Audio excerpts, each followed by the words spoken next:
Hi everyone. Today we're going to turn our backs to the sea. I won't do it all the time, but I have recently been reading this book and I thought I'd share my thoughts with you. This is the Historical Atlas of the Napoleonic Era by Angus Constant. Anyone who has any books by Osprey Publishing will no doubt be familiar with this chap. He is one of the most productive authors ever. I don't know how he's able to churn out all those books.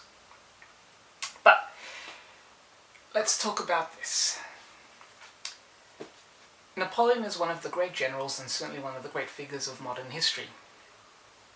He was a product of his time and he certainly was no saint, but in terms of his military genius, he definitely stands on par with some of the greats, such as Julius Caesar and Alexander the Great. There are entire bookshelves that deal with his many military campaigns, his wars, his method of warfare, and it can be quite daunting. Which is why this book is especially appealing, because it is it's a hardcover book. It's not thin, but at the same time, it is so compact, it's able to summarize his extensive life and military career into one volume. And it does it beautifully. So let me take you through.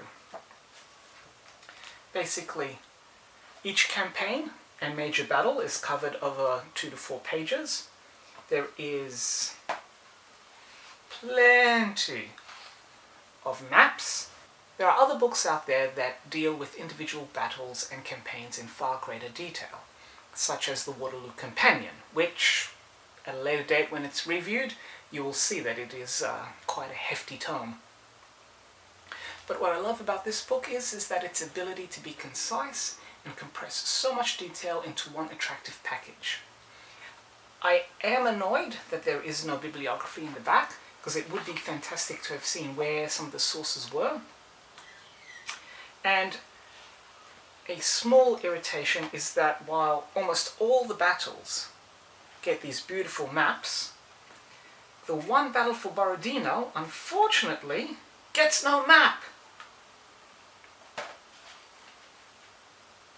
Yes, I know they were fighting along the redoubts, but still, being one of the key battles of the Russian campaign, it would have been good to incorporate a map for this one. But again, this is just a minor criticism.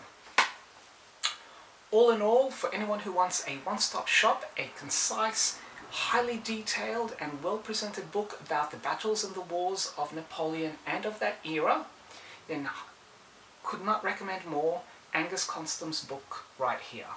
This is a solid 4 captain's hats. Check it out.